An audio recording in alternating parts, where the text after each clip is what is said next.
Hello everybody, we're currently programming a new key for a Buick Encore 2019. We're going to show you how to start the vehicle if the battery dies in the fob.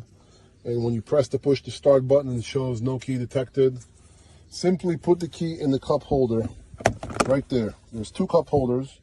You're going to put it the one closest to the stick shift, put your foot on the brake and start the vehicle. Okay, this is the emergency slot that has a chip reader that reads the back of the key, and there's a chip in here and then lets it start in case your battery dies in a fob.